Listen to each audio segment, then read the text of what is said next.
Welcome to another episode of Dad Up, everyone. Thank you guys very much for joining me. I'm super excited from the guests that I have on. He and I have gotten a chance to really get to know each other over the last 6-8 months. I feel like he's one of my closest friends now, and I'm excited that he's kind of fit this in his schedule because he's a busy guy. But I wanted to welcome my good friend Chris Ross to Dad Up. Welcome to the show, brother. Man, thanks, man. It's been a long time coming. You came on to my show a while back, and it's that I guess you would say it's synergetic connection that we do have. I think it's obviously similar stories and the love that we have for everybody in the world. But it's been a long time coming. But I'm looking forward to this interview, man. This is fun. Awesome.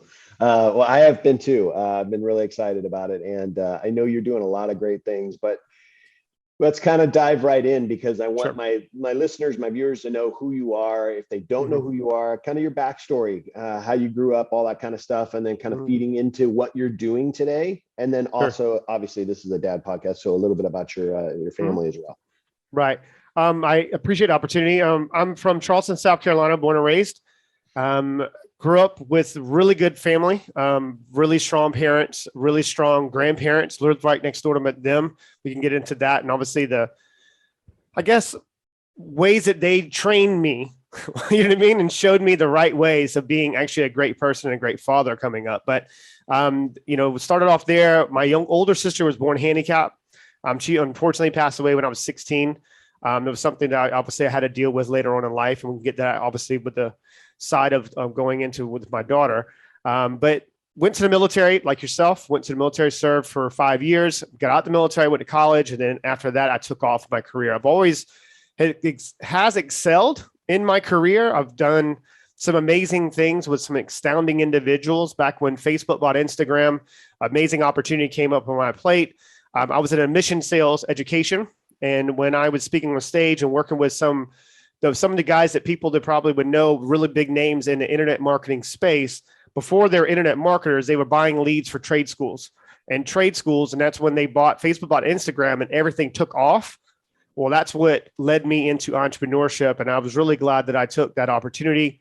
I remember talking to my dad about this and he was like, "You're an idiot." He's not calling me an idiot now. I don't know if he probably still does. But yeah, I've worked with some really massive, influences. I can go all the way down a list, but I'm not going to waste the time, obviously, with your show. But it's pretty much anybody that you see that's a pretty predominant name. I'm the one that aligned the process with the sales, marketing, operation, fulfillment especially even in the event side. There's a couple different opportunities there with my life. I met a beautiful young woman back in Austin, Texas, and I moved over here to the UK 2 years later. And unfortunately, me and her didn't work out, but we have a young daughter. She's now 2. That was a huge process for me because obviously dealing with what we were dealing with in our personal lives, and COVID happened and me running my businesses virtually. And then I ended up selling one of my other businesses. And that's what led me into the Win-Win Effect show, which has over 5 million downloads. It's what led me to build WINJECT and WINJECT Studios. Obviously what we're doing, the Broadcast and Media Corporation, it has 3 components: podcasting, radio, you have TV productions, and also music productions and distribution channels and all the great things that we have, man. It's just, I'm very blessed individual, but it also comes down to, I think, my upbringing and the way that I was raised. And it's something that you can't get away from, I guess you would say, because you know that what you're supposed to do in life. But I hope that kind of helps. People ask me all the time, like, what do you do for a living? I change lives. That's simple. How I go about achieving that is different for every single person, and I just put people in a position to win. That's why I called the new company called WINJECT. I'm injecting people with winning. That's what we do. So I hope that helps. Yeah, absolutely. And I kind of want to dive right into kind of your backstory a little bit, because you talked on a lot of different points right there. You went through them really fast, which is fine. But I want to kind of slow down a little bit and talk about your upbringing, because your relationship with your family, your relationship with your dad in particular, because this has a lot of impact or a lot of direct, it's a direct reflection of how you have your relationship with your daughter now. But relationship with your dad, how was that? And then, he had a lot of influence on you. And then obviously you go in the military and all that, but how was your relationship with your own father? My father and I's relationship was very strong, but of course it had its trials and tribulations. there was a lot of teaching me in the best way he knew how through his upbringing. His father, unfortunately, was an alcoholic and a very abusive, physical and verbal abusive with him. And I did identify later on in life that my father would never like hurt me, but he would scare me verbally. And I think that kind of stems into why I excelled so much in the military, because that's what they do. You can't play the psychological game with me because I've been playing it my whole life. But my relationship with my father was phenomenal. I always looked up to my father. I love him dearly. There's been times where even in the past and recently in the last 2 years, he's given me a lot of praise of how I handled my situation. And that was the first time in my life that he's actually told me he was proud of me. And, he wasn't a man of a lot of words. I am a man of a lot of words, obviously. But he was always there for me. It wasn't a sport that I played that he didn't miss a game. He coached me just like you coach your sons. He coached me. He was always the head coach. And I got to, I was really good in sports. And I got, especially baseball, and he didn't miss one game, and he's worked 2 to 3 jobs his whole life. He never missed a game. And there's one game, I think I guess we exposed that on when you came onto my show and you were talking about it. There's one game that I know that he missed. And I do remember he called me because he had to work that night. And he asked me, and that was one of my best games I think I've ever had, right? Because there's all that pressure that you have because you want to make, because he was the head coach. And, that stigmatism when your son is playing, there's a favoritism there. But I guess, stats don't lie, so it wasn't like I was, but he was a very strong father. I also had my grandfather. He loved me differently. And he was there for me when my dad was working a lot. And I think that he was, Italian. And that culture is different than some people, some other cultures. So as in, we're very tight knit family. And he taught me how to be a true gentleman, opening the doors, that chivalry that everyone thinks is dead. I mean, I have a friend of mine, Nazi, she's my trainer here in London. She laughs at me. She's like, because she always knows I have a handkerchief on me. I have one in my back pocket. That's one for me. And one in my breast pocket. That's for everybody around me. Right. So, and that type of stuff you don't learn, you can't unlearn, if that makes sense. Yeah. There's certain things like when women will stand up from a dinner table, I would sit up. There's certain things that we do as men that comes from our upbringing that we don't forget. Yeah. It's so ingrained into our subconscious and our psyche. And that's where, my dad, and of course, I got to about a certain age, about 15, 16. That's when things started spiraling out of control for me, to be honest, and 100% vulnerable with you. When I lost my older sister, that type of connection, like she didn't speak English. So I learned how to speak it through energy before I spoke my first word. And that was my gift that she gave me. But when she passed away, that was the last time up until the time my daughter was born that I've experienced joy and bliss. Like I was in my life, man. I felt like nothing was ever good enough. And I think that's also helped me in my business career because I was just blazing through stuff. I mean, you being prior military, you understand. It's like, I'm always good at bullets aren't flying over my head, man. I'm good. I can deal with it. But that's a problem with that us as men, we're not allowed to show vulnerability and showing we're scared. And that goes back to my dad, when he would verbally outlash and scare me. That was his way of saying, I don't want to hurt you. And me identifying that later in life, me telling him that everything stems from fear. You're scared of something, but you not communicating what you're scared of, it hurts your children and it hurts everybody around. And it's a long effect. So I've had to go back through in the last 2 years of my life, especially, and look at certain events and certain things that have happened for me, not to me, for me to identify. So that way I don't project that onto my daughter. Right. And I think that's something that most men need to address as soon as possible. And this is in all relationships. I become a better businessman. I become a better everything in life because I'm not focusing on what I can't control anymore. And the things that I don't know, I'm opening and willing to ask for help. And that's another thing. I'll be bleeding in a ditch somewhere. You'll never get me to say, hey man, I need your help. Right. That was a hard thing. Right. But that also comes back from my, unfortunately 2 days ago, my uncle passed away. My mom's brother. Sorry to hear that. Yeah. But we weren't close anymore. You know, it was like, it's unfortunate that in certain situations, he played a massive role in me growing up. Like I idolized him. I loved him to death. And I still, the other day when I got the phone call, it really bothered me when I hung up the call because I remember all the times that he was there for me. So I've had really strong men and women around me, like growing up. And I think that's obviously helped with me, I guess, taking whatever life throws at me and I'm going to win, you know, because I look at life differently because of my older sister. Like I don't have to do anything. I get to do it because she couldn't do it. She couldn't be great, you know, but there's like, my mom said a lot. I think, you know, Charlie Smith is a good dear friend of mine. Mm-hmm. And he was talking about like overcoming aloud at his show. And he was mentioning like, I told him that what my mom said when my sister passed, like, why does life have to be so hard? That's a good thing. It, you know, I said, we'll get through this together. Right. So, and that's another thing that I had to learn through this pandemic. Like I was left in this country, bro, like pretty much I had nothing. Only thing I had was just me. And it was a very trying time. And that's why obviously at least the charity thing that I have going on now and me trying to help other people that don't have the financial means to, you know, protect themselves when it comes to obviously legal, right, in court and because men sometimes are the ones that are painted as the bad ones, but it's not always the case in certain situations. But I think that with me and my dad, if I didn't have the father that I have, I wouldn't be the person I am today. Yeah. Our parents have they play a huge role for us, not only as, you know, becoming adults, right. And becoming independent, but they also have play a huge role in how we parent our own kids. And I think that, you know, I talk a lot about it on my show that dads in particular, they don't have, you know, I like to say we don't have a manual, although I use the Bible as our basically our playbook for being a parent. Good one to use.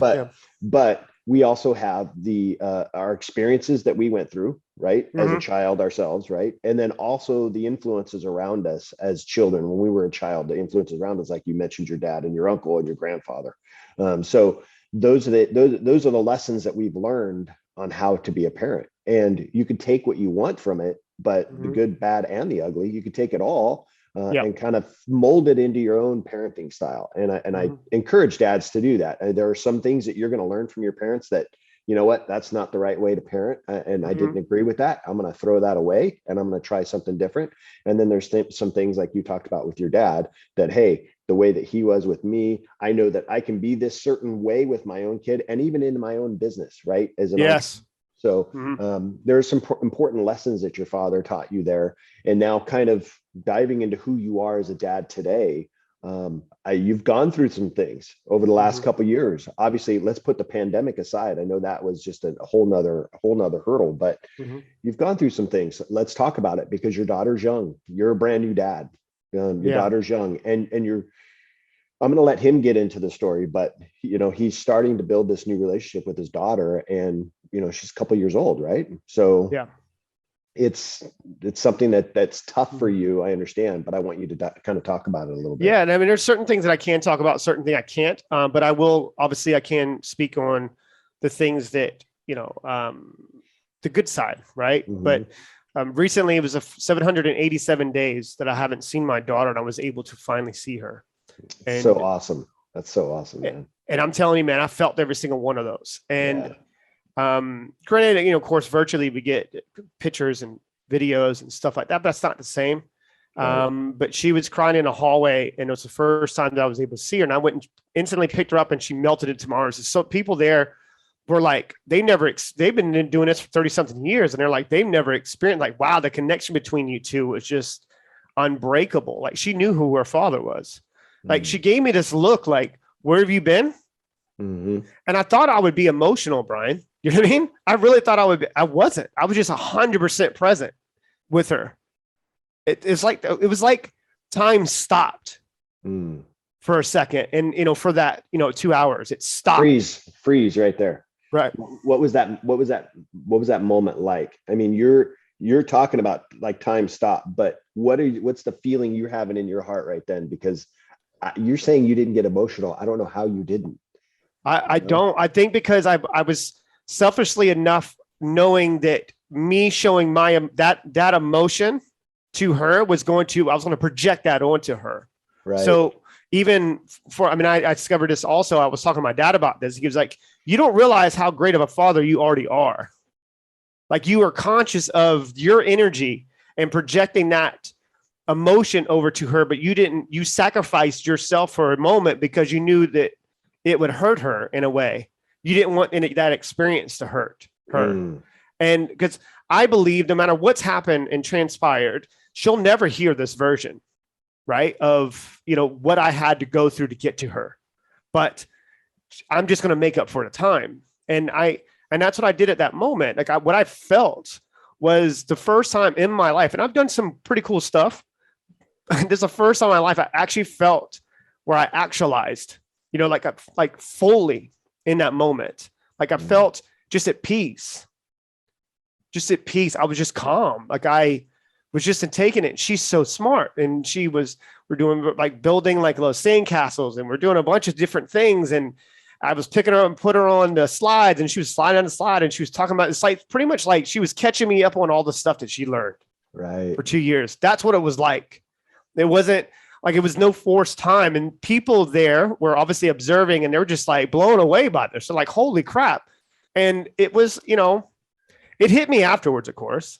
I'm human, right? But it hit me afterwards, and I gave her a present, and she was just sitting on my lap. I'll have to send you the pictures personally, but it was just I'm looking, and I I didn't realize, and I didn't actually put a lot of thought into this and how much I would miss her. Right. Oh man, it's been a long week, bro. It's been a long week. But now it's setting a schedule where I'm going to see her a lot more frequently enough, because I don't want to be a weekend dad. I'm going to be an everyday dad. Right. And I built my life that I'm blessed, and I have businesses, and I have people, and I have, things that can allow me to, she's my number one priority. Like, she's it. And it's really cool, but I don't know, it's going to be trying days. It's going to be trying times ahead, but I'm going to still keep remembering the time where I felt it in just complete distress, and I just felt lost. I didn't know. I was like, I remember I was telling a personal friend of mine, I was like, it's really sad when you feel like you can buy anything you can ever want, but you have to beg for the things you need in life. And that hit me hard. And it's like, no matter what type of success that you've had or have in life, you can't buy time. No, you can't. No. They print money every day, bro. Yeah. You can't buy time. You know what I mean? So, and that time that I'm missing with, obviously I'm all my young daughter, but I'll make up for it. It's, God willing, if he gives me an opportunity to do the right things that I need to do to make sure that I'm, because the way that I was raised, let's go to that just for a second. Let's speak on that, because most people don't understand this. No matter where you come from in life, I grew up on a dirt road, bro. Okay. And I can't raise my daughter the same way that I was raised. It's not going to work in today's world. Granted, I've had a lot of great examples. I have three young nieces. I've had, of course, 2 sisters, one passed, and then I've had little cousins, little nieces. Little cousins or girls. I was showed the right way to be, obviously be around little girls. And it's crazy, man. They say that the firstborn child from a guy, she's a man. It's something else. It's like me looking in the mirror. I was like, what is going on? But she's great, man. She was just having a ball. Like, she was showing me everything. She was writing, gave her some chocolate. I wasn't supposed to give her, got in trouble for that, but it is what it is. But it was fun, man. I have to tell you, for those of you that are watching, that are listening, Chris reached out to me this last week and was like, dude, I got to see my daughter, blah, blah. And I could tell just from the text that I got from him I could see the emotion on his face. I could see the happiness in his heart. And now you're seeing it live, that that emotion and the happiness that he went through in that time that he got to spend with her. I don't know if you can talk about it yet or not, Chris. So if you can't, please tell me. But when's the next time you're going to be able to see her? Do you have that kind of set up? Yeah, yet? we it's every other weekend. Well, every other week. Every other week I get to see her, spend a couple hours, but I'm still like at the last little piece of this because the court system is doing what they can do, and they need to make sure that mind, body, sound, in a good situation. You have like in America, it's obviously DSS or whatever it's called, but here it's called CAFCAS stuff, and they're doing all their checks, but everywhere there's no more barriers there anymore stopping the stuff. So even the last report that came out from obviously the experience that I had with her, they were just blown away, and they need to, obviously it's me being around her as much as possible. It's paramount for them all, so, and it's just all great things ahead. I mean, I really truly believe that, everything does happen for a reason. My mom would say that when I was young, and I'd be like, what is the reason?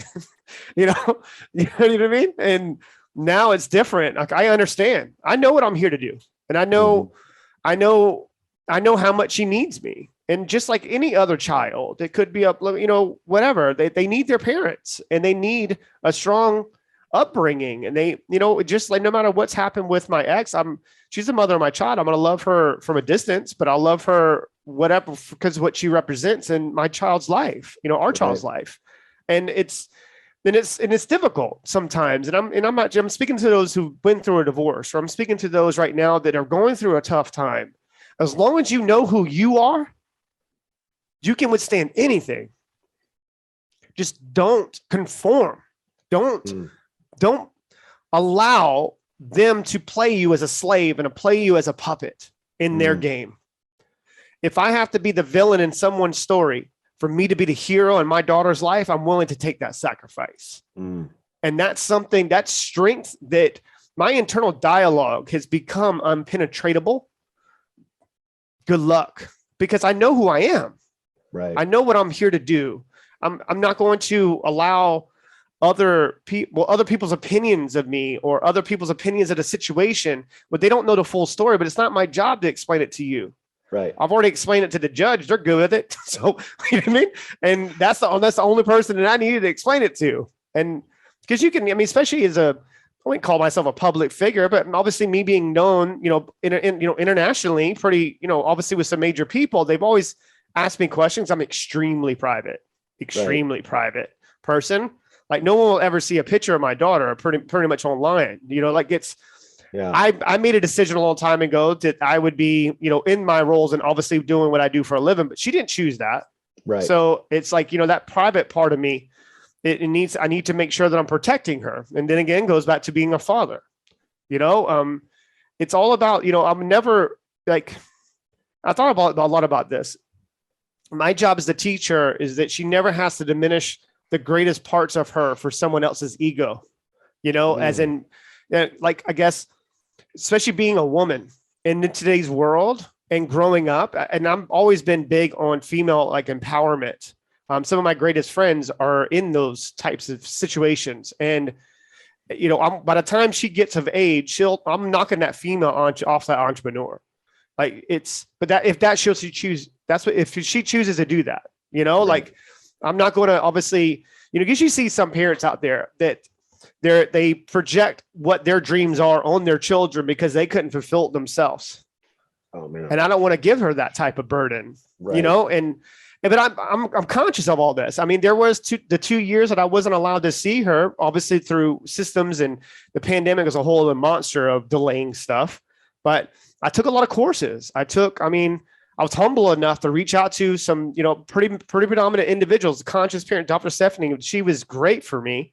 I've learned a lot of different things that even on a co-parenting side, that's going to be a hard one because, but then again, I'm blessed to be in a good financial situation where I can have legal there as a buffer, where I don't have to have those direct conversations. Right. And until, of course, time goes by, and, I just want what's best for my little girl. Right. And it's sad that everybody else doesn't have those intentions, but that's not for me to cast judgment and me to say anything. I can't control that. I've learned that's the biggest lesson I think I've learned in the last 2 years, because I'm a control freak. I'm an entrepreneur.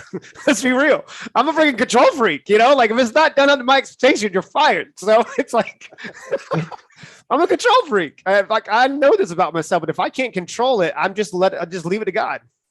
Like it's, and I posted something. There was a Kobe Bryant. He has an interview that he did with Stephen A. Smith. It was years ago. And I'm not sure if you've ever seen the clip, but it's a powerful clip. And he was talking about God is great. And he was like, well, that course, and Stephen A. Smith was like, that course, God is great. But how did you know what God is really good? It's like when you can't carry that cross with yourself and you can't bear it, and he picks you up and carries you with it, that's when you know.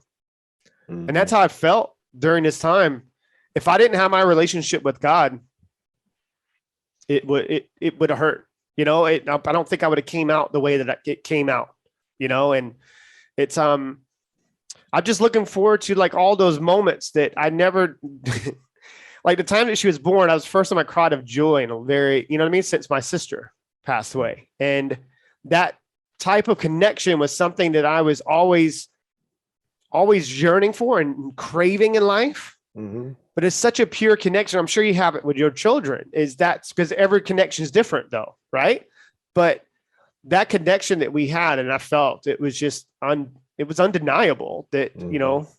Like that's my dad and that's my daughter, but nothing else everything stopped. I felt like everything stopped around me. Right. And I was like in a different portal in the Matrix or something, it was like, we had our time. And it was no emotion when she went away. It was just like, oh, bye. See you later. See you it's just crazy. Yeah, you can never explain to a dad. You can never explain to somebody that's not a dad what it's like to the emotional, the love, the feeling inside when you have a kid. You just can't explain it. Right. They can't comprehend it. So it's like, you want to know what I'm feeling? Go have a kid, dude. You're the right. Yeah. It's the most proudest I've ever been in my life. It was, and you can see it through the pictures, right? And you can see it through like, there's some of the live videos, and you can hear her and hear me. And it was really insane. Even the place where I had to go to wasn't right by a train. So I like to take a lot of I love the train. Like, I don't know what it is about London, but I love the tube. They call it the tube. But I took a cab because it was, I wanted to make sure I was there on time. But on the way back, I was like, where's the train station? Like, it's about 15-minute walk. I was like, perfect. So I walked to the train station from there. And I just wanted to experience the emotions and just be present. And it was like, remember the Will Smith movie, The Pursuit of Happiness? Yeah. That's what it was like. I could see that. I literally can see that right now. That's cool. That's cool. It was like I was reliving all the emotions, from, and knowing that I'm not going to give up. Yeah. I'm not going to give up. Like it was a hard time, man. I remember when God brings you to your knees and it makes you realize and humbles you enough to make you realize that that's where you need to be. That was a hard experience for me, man. It's like, and I meant what I said about being able to potentially buy anything you want. You get to beg for the things you need. It was hurt. Yeah. It hurt. But I was like, I'm not going to give up. Because it wasn't that I was doing it for myself. It was I'm doing it for her. Like, I'm even during this time of me working as hard as I've been working on another corporation. If I wasn't who I was in business, I think that I would have had a harder time. Right. So I just built another corporation. So I was like, okay, great. Now I got things to do. Like, I needed something to do. So when I started building that, I realized that the reason why I'm working as hard right now is my daughter's opinion of me when she's 40, not when I'm 40 right now. Mm. So, and one day she'll understand, and then I'm sure she'll be laying on a couch one day telling people how screwed up her dad is. You know what I mean? And you know what, man, you're gonna listen. You're gonna mess up. You're gonna mess up as a dad. I mean, it's gonna happen, Chris. I'm telling you, it's gonna happen. but just the bond, the way that you explained your guys' relationship and how she, I mean, you said it, she just kind of melted in your arms, and she knew that you were her dad. That connection right there, build on that. I mean, that's important. Build on that, because even the little mistakes that you make throughout her life as a dad, throughout her life, just the connection that you guys have, those little mistakes will seem like nothing. So, right. Yeah. And I appreciate that's a really good sound advice. Because I know that's one thing that you can't change. is that connection you have with the individual. I mean, you can end up hurting that connection if you are not conscious enough and present enough to be on that. And I'm looking forward to what the future holds. And I'm really big on the spiritual side, believing, and manifesting what you want in life. Like the life that I'm living right now, I manifested 10 years ago. Like the life that I'm building in my mind and putting all the pieces of the puzzle together is for the next 10 years of my life. And it's not going to look the way it does, right now. And I just have to raising my awareness is key. And for any individual, I'm not even talking about entrepreneurship here. Any individual just raising your awareness, you raise your awareness, you raise everything around you. Because if you focus on the things you can't control, everything in life comes together, right? When you're focusing on the right things in life and who you are as an individual, everything expands. Everything's available. Like there's nothing in this world I believe that I can't do, but it's not about what I want to do. If you're doing it for others, you always win. Right. Yeah. You always win. That's the mindset of an entrepreneur right there, folks. It's true. It's truth though, man. It's like, if we do it together, we win. Like we win. Like but you have to have those right people. Like there's no ROI in non-recyclable energy. If I can't pour into you and recycle that energy and come out positive, then we don't talk. You know what I mean? Right. But the ones that you sense that you don't need to, that's why you and I get along so well, because we can recycle energy. We believe had the same principles. We had the same morals. We believe in the same things. We're the commonality side of it. And, at some point in life, anything's available and we'll always have fun. But if you get pour into something you can't control and you can't get anything ROI, there's no value in that for me. So you're not going to align yourself with those types of people. And it's cool. Like I won't, they call it, what do they call it? You can't beat somebody down like when they're down, right? I can't remember what it's called. Anyways, I was listening to a guy that was talking about it the other day, but I'm not going to that's not going to help them at all. All I can do is point them down the right trail. Like, listen, here's where you are. I get it. If you want my help, I'll help you, but you're going to have to come to me with that. You know what I mean? But and that kind of goes with my other family in life. They haven't seen my daughter or two, like my mom, my dad, my sister, my 3 nieces. They have to spend time. They're going to want to spend time with her soon. And I have to prepare her for that. And the reason why I say prepare her is preparing my daughter for that. Right. Because like whatever, their love that they're going to have for their granddaughter, my parents, I mean, I need to make sure that she's protected and they're not going to project something onto her. Do you see my point? Yep. No, absolutely. So that's the real responsibility. And as a father or as a parent, or it could be just being an uncle. And I learned that with my nieces. It's like when they're around me, like I am an example on what they should do in life. And I have to set that example. And children need examples, because what happens if they don't have those positive reinforcements in life, they're going to end up making really poor choices. Right. And those poor choices can end up building a really negative life. You can create your own hell. And excuse my language on this thing, but you can really, truly create your own hell as a person. And I don't think children understand it, especially when you get to the adolescence, around 13, 14, 15, 16, 17 years old. Those choices that they're making are going to set up the next 10, 15 years of their life. Absolutely. And that's something I really commend you on with your sons, right? I think it was powerful. Thank you. To hear when you came. You're welcome. When you came onto my show, it was really powerful to hear that was so beautiful. Like they don't have to come back and spend time with you as much as they do, but that's a reflection on how well you've done with your sons. Appreciate it. Yeah. No, it's important. Again, and I can see that's exactly how you're going to be with your daughter, and even your family, your parents and your extended family for her. I think it's important to make sure that you continue with that. I mean, you're going to do a great job. I can just see it. I can just see you. I mean, you light up, and it's really cool to see. And I'm looking forward to hearing how this progresses for you and the relationship you guys here. But let me do this because we're running out of time, Chris. I want to ask you, where can my listeners look you up, learn a little bit more about you? Yeah, I appreciate that. WINJECT.com, just WINJECT WINJECT.com. That's one of my businesses. If you're a content creator, come check us out. We're launching tons of shows. We got a lot of great stuff. Got Netflix stuff, deals going on right now. It's crazy things. That's really easy to find me. If you find me on any one of my socials, Lord Chris Ross. There's a whole story behind that. I'm not narcissistic. Lord Chris Ross. I did get my lordship here in London. It was pretty cool.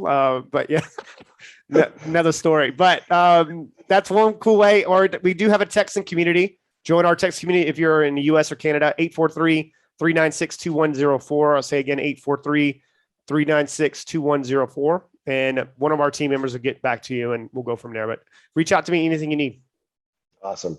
Well, thank you for that. And thank you for who you are. Thank you for all the things that you're doing. Thanks for sharing kind of what you've been going through.